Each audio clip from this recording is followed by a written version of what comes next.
Hello guys, कैसे आप सब। आई होप आप लोग अच्छे होंगे और आप लोगों का स्टडी बेस तरीके से चल रहा होगा। गाइज, हम लोग ने जो क्लास स्टार्ट किए थे वो था आपका दी सेल यूनिट ऑफ लाइफ। कौन सा क्लास स्टार्ट किए थे? दी सेल यूनिट ऑफ लाइफ, जो कि क्लास 11th का बहुत ही इम्पोर्टेंट चैप्टर है। इसका 2 क्लास हम लोग ऑलरेडी कर चुके हैं। ये आपका तीसरा क्लास है। बहुत ही अच्छे ढंग से क्लास करेंगे। आप लोगों से एक छोटी सी रिक्वेस्ट है, अगर आप हमारे चैनल पे नए हैं या पहली बार आए हैं तो चैनल को सब्सक्राइब कर लीजिए, अपने दोस्तों के साथ शेयर कर लीजिए। बहुत ही अच्छे ढंग से इसका विश्लेषण करेंगे। तो क्लास में देखे थे हमने प्लाज्मा मेम्ब्रेन के बारे में, यानी सेल मेम्ब्रेन के बारे में और सेल वॉल के बारे में अच्छी तरीके से पढ़ाई किए थे। ठीक है, तो आज का हमारा टॉपिक है एंडोप्लाज्मिक रेटिकुलम। फर्स्ट टॉपिक क्या है? Endoplasmic reticulum. इसको हम लोग क्या कहते हैं? अंतःप्रद्रवी जालिका। हिंदू में हम लोग क्या कहते हैं? अंतःप्रद्रवी जालिका। आप लोग 9th क्लास में अच्छे तरीके से इसके बारे में जानते होंगे, प्रद्रवी जालिका। ठीक है, अच्छा देखिए इसमें क्या है, अंतःप्रद्रवी जालिका। ठीक है, यानी कि एंडोप्लाज्मिक रेटिकुलम क्या है? एक नेटवर्क लाइक स्ट्रक्चर। जालिका यानी कि नेटवर्क लाइक स्ट्रक्चर है। नेटवर्क लाइक स्ट्रक्चर है। ठीक है,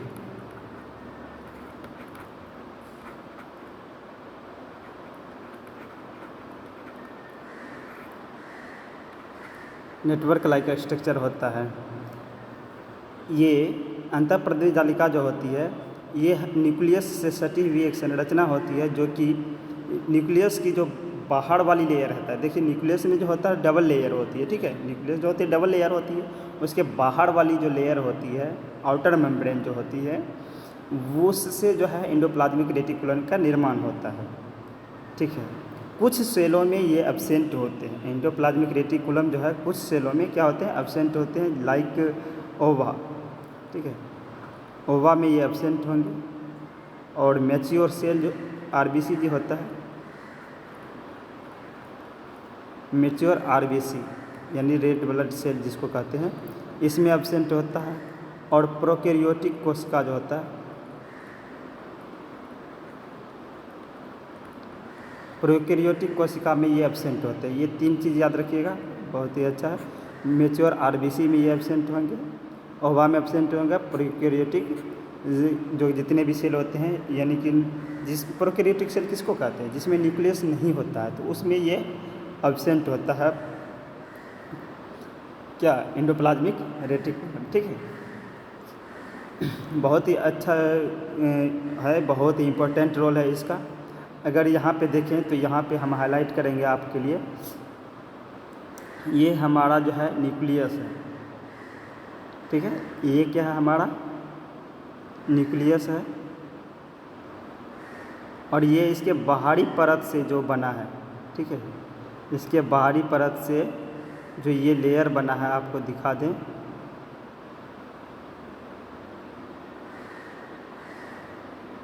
ये जो स्ट्रक्चर बना है, ये किसका स्ट्रक्चर है? एंडोप्लाज्मिक रेटिकुलम का ही स्ट्रक्चर है। ठीक है, अगर हम इसको अलग से ढंग से बनाना चाहें तो ये आपका न्यूक्लियस हो गया। ठीक है, और न्यूक्लियस के चारों तरफ क्या रहता है? आपको पता है, इसका मेम्ब्रेन रहता है इस तरीके से। ठीक है, और ये बाहर वाली जो परत होती है, ठीक है, बाहर वाली जो परत होती है, इससे क्या बनता है? एंडोप्लाज्मिक रेटिकुलम का निर्माण होता है, न्यूक्लियस के बाहर वाली लेयर से। याद रखिएगा।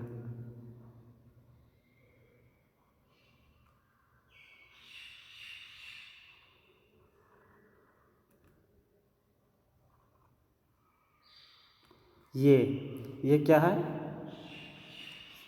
ये है एंडोप्लाज्मिक रेटिकुलम। ठीक है, जिसको शॉर्ट में ER कहते हैं। ER यानी कि एंडोप्लाज्मिक रेटिकुलम। याद रखिएगा, इसको शॉर्ट में ER कहा जाता है। अंतःप्रद्रवी जालिका इसको हिंदी में बोलते हैं। ठीक है, बहुत ही इम्पोर्टेंट रोल होता है इसमें, इसका किसमें, कोशिका में। देखिए इस पर कुछ आर राइबोसोम का कण पाए जाएंगे, ठीक है। यहाँ कहीं कहीं पे इस पे है ना राइबोसोम का कण पाए जाएंगे। ये जो हम बना रहे हैं ब्लैक कलर से, समझिएगा कि ये क्या है, राइबोसोम का कण है, ठीक है। जो ब्लैक ब्लैक ब्लैक से दे रहे हैं, समझिएगा क्या है, राइबोसोम का कण है।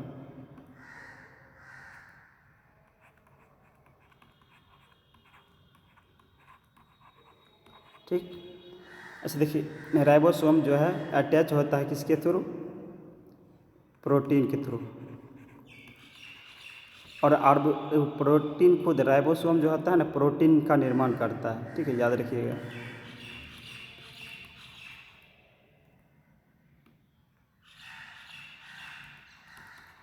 राइबोसोम किसका निर्माण करता है, प्रोटीन का निर्माण करता है, ठीक है। इसी से अटैच होता है, जिस पे देखिए देखा जाए तो ई आर दो प्रकार का होता है, ठीक है।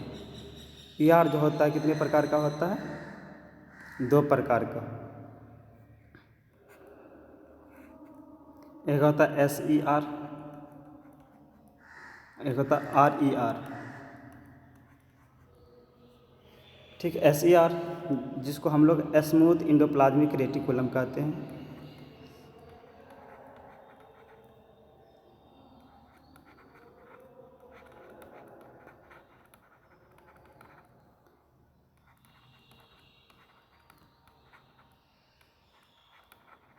ठीक है। और दूसरा होता है रफ इंडोप्लाज्मिक रेटिकुलम,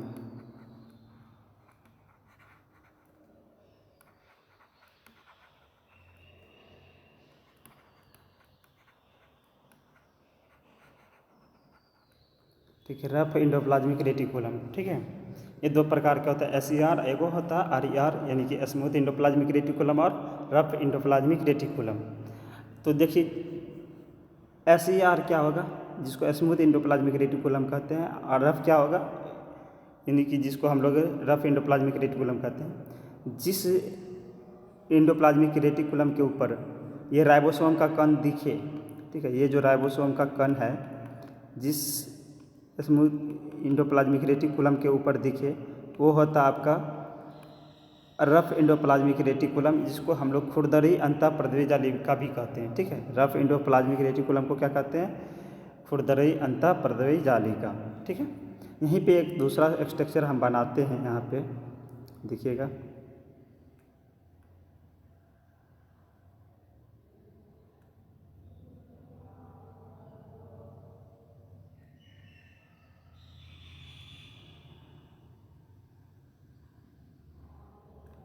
ठीक है।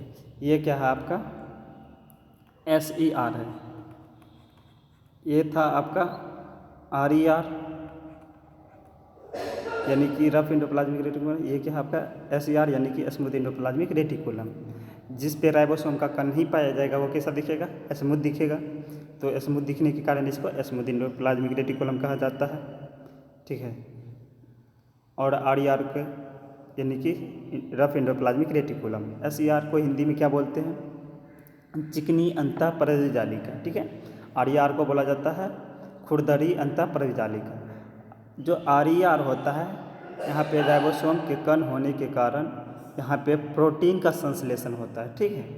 आर ई आर का बहुत ही अच्छा इम्पोर्टेंट रोल होता है, ठीक।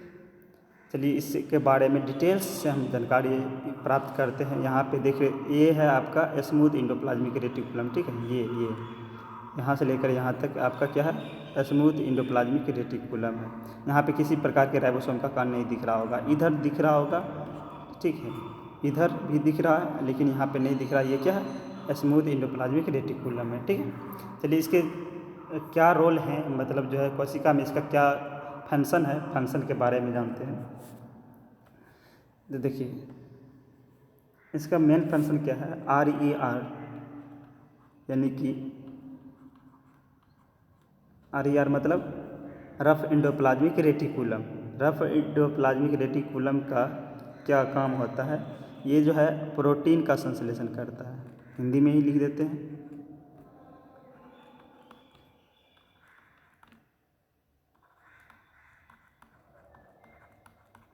ठीक है। ये क्या करता है, प्रोटीन का संश्लेषण करता है।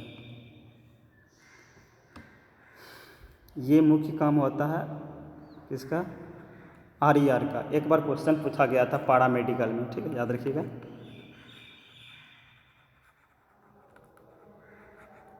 पैरामेडिकल और BSc नर्सिंग में भी इस प्रकार का क्वेश्चन पूछा गया था।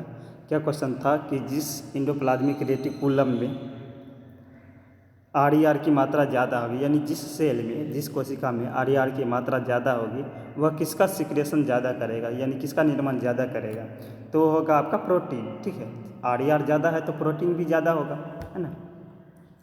उसके बाद SER, जिसको स्मूथ इंडोप्लाज्मिक रेटिकुलम कहते हैं, ये लिपिड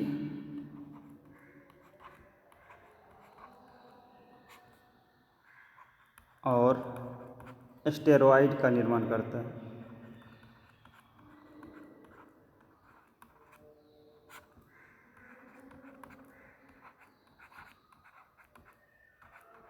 ठीक है, याद रखिएगा, ये किसका निर्माण करता है, लिपिड और स्टेरॉइड का निर्माण करता है। तो यहाँ से भी एक क्वेश्चन और पूछ सकता है कि जिसमें जो है स्मूथ इंडोप्लाज्मिक रेटिकुलम होगा, यानी कि जिस कोशिका में स्मूथ इंडोप्लाज्मिक रेटिकुलम ज़्यादा होगा, वो किसका निर्माण ज़्यादा करेगा, तो लिपिड और स्टेरॉइड का। ठीक है, और इसका मुख्य काम क्या होता है, ड्रग्स का ब्रेक डाउन करता है। जो टॉक्सिक होते हैं, जो टॉक्सिक पदार्थ होते हैं, इसी का बता रहे हैं SER का। ये जो है क्या करता है, ड्रग्स का क्या करता है, ब्रेक डाउन करता है।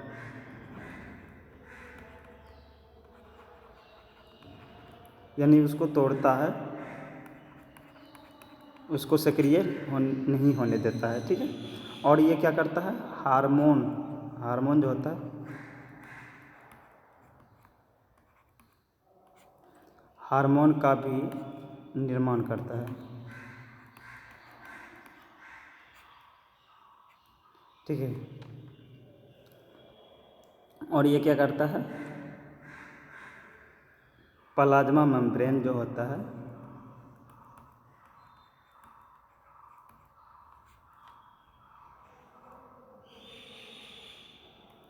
प्लाज्मा झिल्ली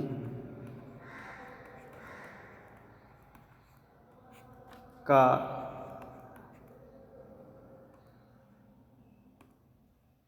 प्लाज्मा झिल्ली के निर्माण में भाग लेता है।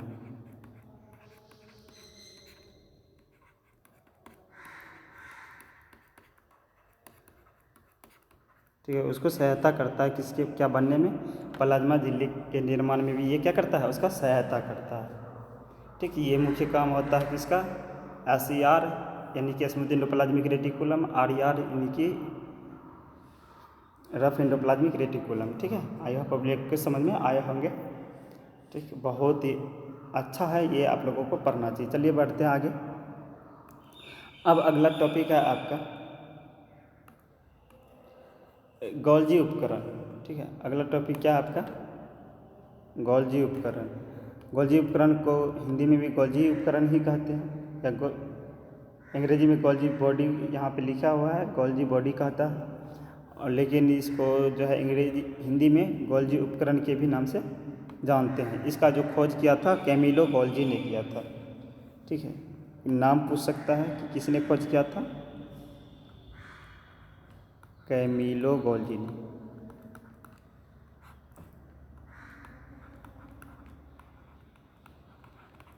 ठीक है, कैमिलो गोल्जी ने इसका खोज किया था। कब किया था, 1858 ईस्वी में। 1898 ईस्वी में इसका खोज किया था। ठीक है, और ये जो है आपको यहाँ पे चित्र में दिख रहा होगा ट्यूब लाइक स्ट्रक्चर, ये भी इंडोप्लाज्मिक रेटिकुलम के जैसा ही होता है। इस तरीके से आपको संरचना दिख रहा होगा। ठीक है, ये जो संरचना दिख रही है आपको, जिसको हम हाईलाइट कर रहे हैं, ये बगल बगल में ट्यूब लाइक संरचना होती है। ये भी नेटवर्क लाइक संरचना होती है। ठीक है, बगल बगल में जो आपको ट्यूब लाइक संरचना दिख रहा होगा, ये किसके बगल में देखिए गोल्जी उपकरण जो होता है ये केंद्रक के आसपास होते हैं, नियर ऑफ न्यूक्लियस, न्यूक्लियस के आसपास ये आपको देखने के लिए मिलेंगे। ठीक है, जो भी इंडोप्लाज्मिक रेटिकुलम होता है का सिक्रेशन करते हैं, यानी कि इंडोप्लाज्मिक रेटिकुलम जिसका सिक्रेशन करता है, गोल्जी उपकरण उसका ट्रांसपोर्टेशन करता है, यानी ट्रांसपोर्टेशन का कार्य करता है। ठीक है, प्लांट सेल में इसको अलग नाम से जानते हैं, डिक्टियोसोम के नाम से जानते हैं इसको प्लांट सेल में। यहाँ पे लिख दे रहे हैं, पौधे की कोशिका में इसको किस नाम से जानते हैं, डिक्टियोसोम।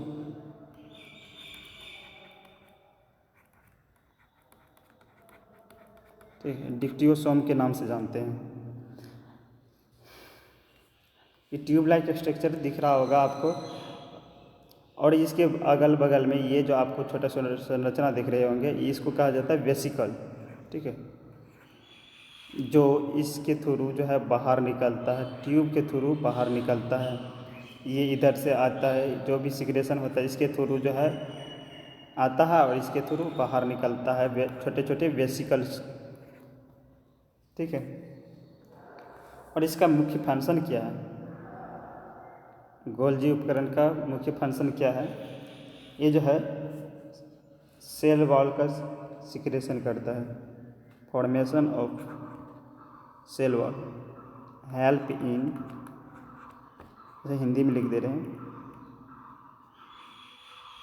पौधे में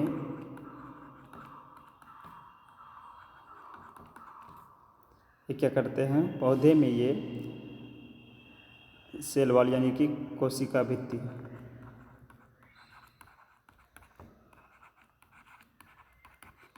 भित्ति के निर्माण में भाग लेते हैं। ठीक है, भाग लेते हैं। ठीक, और इसका दूसरा काम क्या है, ये कोशिका विभाजन में भी भाग लेते हैं। दूसरा क्या है, कोशिका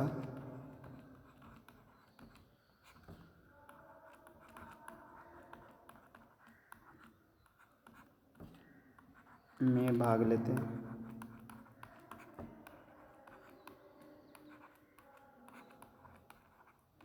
ठीक है, और तीसरा काम क्या है इसका, बहुत ही इम्पोर्टेंट सब काम करता है,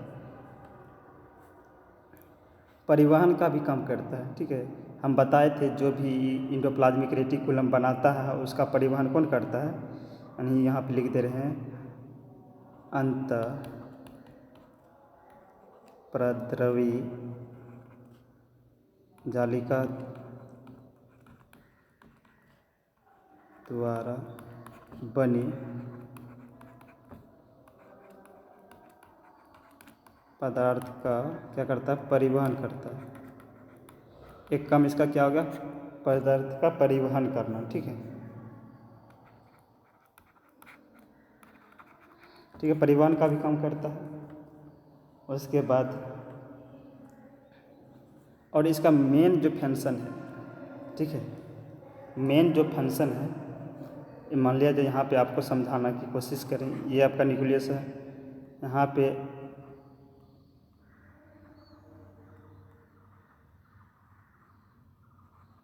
ये आपका SER और RER है। ठीक है, इंडोप्लाज्मिक रेटिकुलम है, ये जो भी चीज़ बनाती है, ठीक है, ये जो भी चीज़ें बनाती है, तो इस तरीके से संरचना देखिए आपने किसका,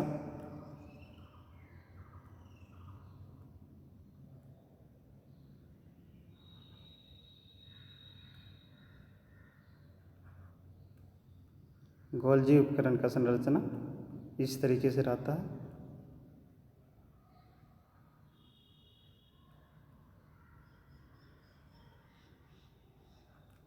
ठीक है, यहाँ पे छोटे छोटे के वैक्यूल्स निकले रहते हैं, ट्यूब निकले रहते हैं। ठीक है, और इस देखिए इसको क्या बोलते हैं, ट्यूब बोला जाता है, और इसकी संरचना को सिस्टर्नी बोला जाता है। ये तो आपको भी पता होगा, इसको क्या बोला जाता है, सिस्टर्नी। ठीक है। सिस्टर्नी इसमें भी रहता है, ट्यूब रहता है। इसका सिक्रेशन जो भी होता है इसके थ्रू ये गल्फ करता है, इसके थ्रू, है ना, और इसके द्वारा है ना ये बाहर निकलता है, छोटे छोटे वैक्यूल के रूप में क्या करता है ये बाहर निकलता है। किसको? इससे जो भी लिया है, ठीक है। और यहाँ पे देख रहे थे एंडोप्लाज्मिक रेटिकुलम में किसका निर्माण हो रहा था? यहाँ पे हो रहा था प्रोटीन और लिपिड का निर्माण, ठीक है। लिपिड और प्रोटीन का निर्माण हो रहा था ना। तो ये क्या करता है, एंडोप्लाज्मिक रेटिकुलम लिपिड और प्रोटीन को, है ना, लिपिड और प्रोटीन को मॉडिफाइड करने का काम करता है। लिपिड और प्रोटीन को मॉडिफाइड करके लिपिड को ये लिपिड को किस में परिवर्तित करता है? Glycolipid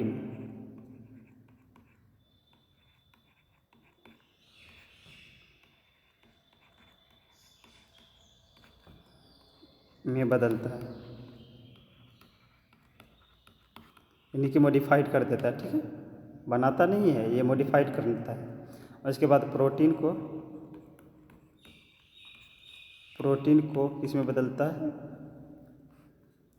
glycoprotein.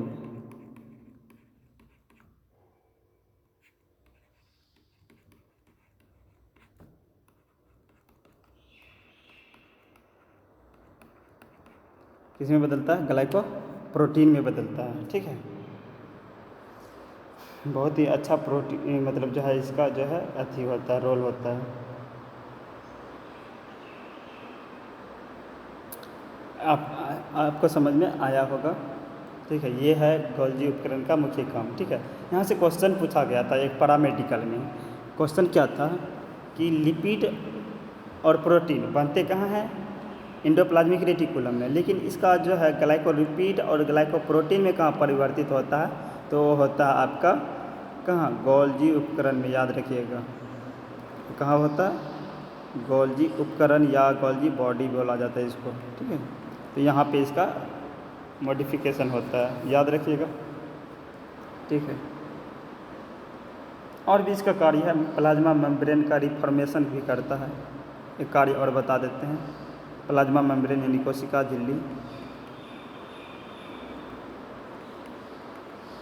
झिल्ली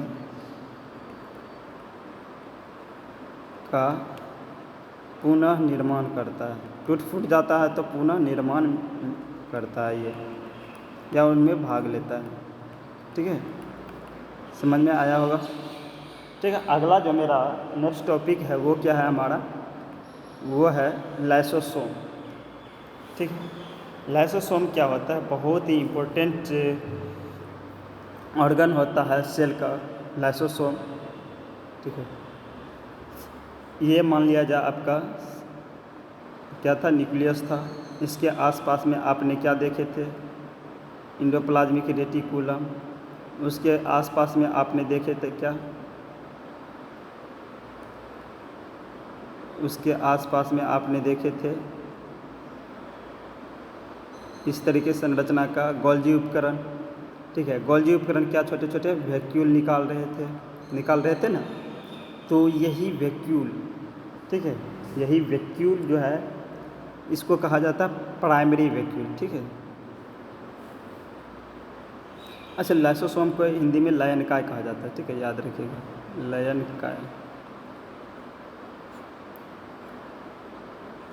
हिंदी में क्वेश्चन पूछेगा, नहीं बता पाइएगा, इसको क्या कहा जाता है? लयनकाय कहा जाता है, ठीक है।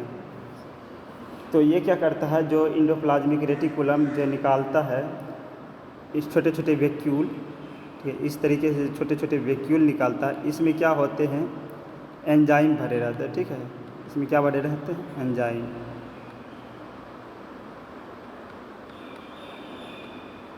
ठीक, एंजाइम भरे रहते हैं। और ये एंजाइम जो होते हैं इनएक्टिव होता है, यानी कि एक्टिव नहीं रहता है, तो ये इसी एंजाइम को यानी कि ये छोटे छोटे वैक्यूल को हम लोग प्राइमरी लाइसोसोम के नाम से जानते हैं, यानी कि प्राथमिक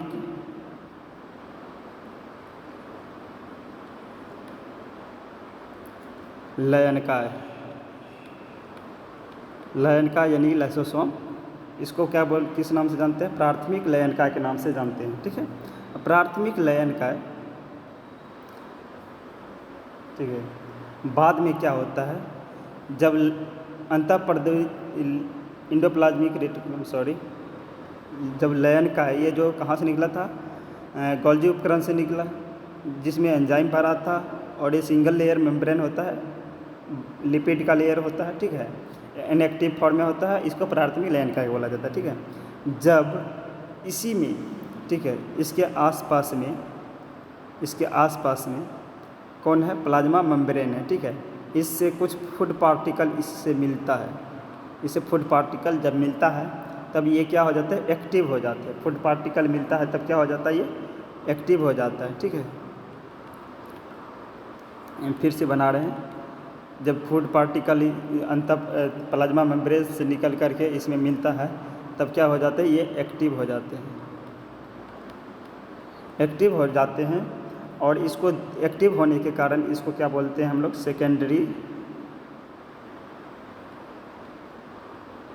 सेकेंडरी लाइसोसोम।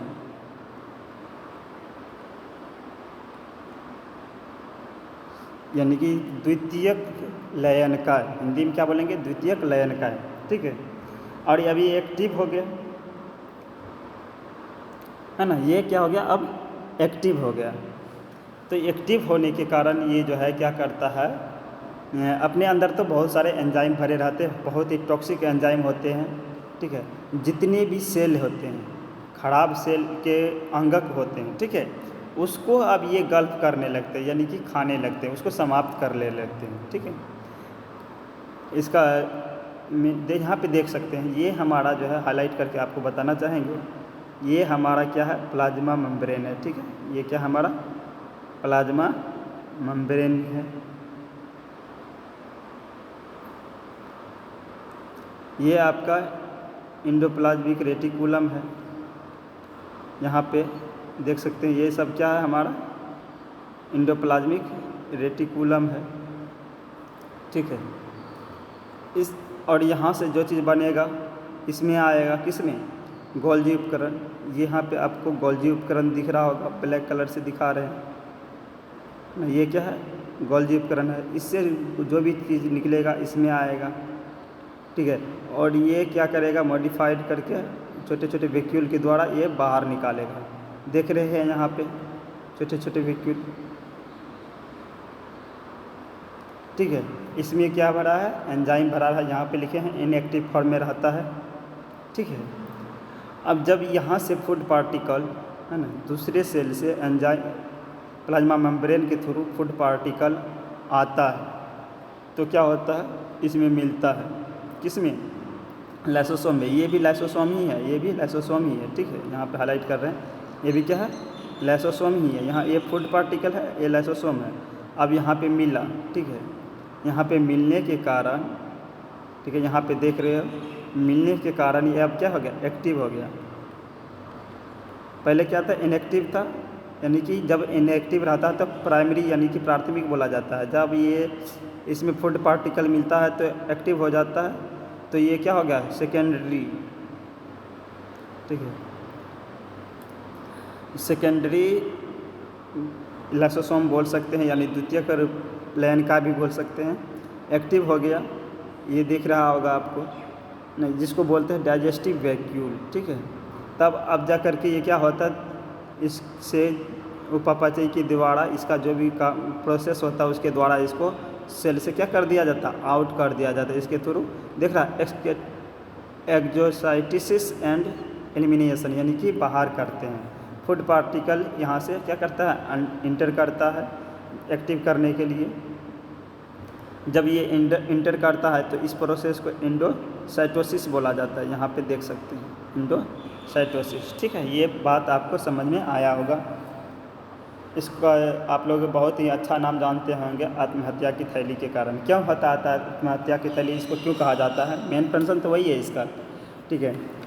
ये जो होता है लयन का जो होते हैं छोटे छोटे पार्टिकल जो होते हैं, जैसे कि माइटोकॉन्ड्रिया हो गया, ठीक है, और उसके बाद जो हो गया वैक्यूल हो गया, या फिर जो है लवक हो गया, इसके आसपास जो है ये पहुंच जाते हैं, ठीक है। इसके आसपास ये पहुंच जाते हैं और लेयर बना लेते हैं। लेयर बना करके ये क्या करते हैं, घेर लेते हैं। घेरने के बाद इसको क्या करते हैं, समाप्त कर देते हैं। घेरने के बाद ये कोशिकीय अंगक, ये क्या था हमारा कोशिकीय अंगक था, ठीक है, अंगक। कोशिकीय अंगक को क्या करते हैं, ये ख़त्म करते हैं, यानी कि खा जाते, साफ कर देते हैं, ठीक है। साफ करने के बाद अब ये क्या किया, कोशिकीय अंगक को ख़त्म करके यानी खा करके ये क्या कर दिया, कोशिका को साफ कर दिया। इसमें क्या भरा रहता है, टॉक्सिक पदार्थ रहता है, जिसके कारण से ये कोशिका को क्या कर देता है, समाप्त कर देता है। कोशिका को क्या करता है, कोशिका यानी सेल की क्या करता है, डेथ कर देता है, डेथ कर देता है, जिसके कारण इसे क्या कहता है, आत्महत्या की थैली।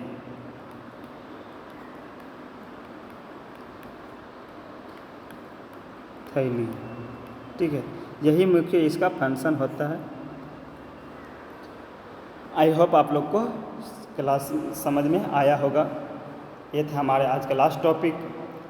तो आप लोगों को क्लास अच्छा लगा हो तो वीडियो को लाइक और शेयर ज़रूर कर दीजिएगा। कमेंट में लिखिएगा क्लास कैसा लगा आपको। अगर अच्छा नहीं लगा हो तो भी लिखिएगा, क्लास अच्छा लगा हो तो भी लिखिएगा, ठीक है। चलिए मिलते हैं अगले सेशन में, तब तक के लिए बाय बाय, टेक केयर।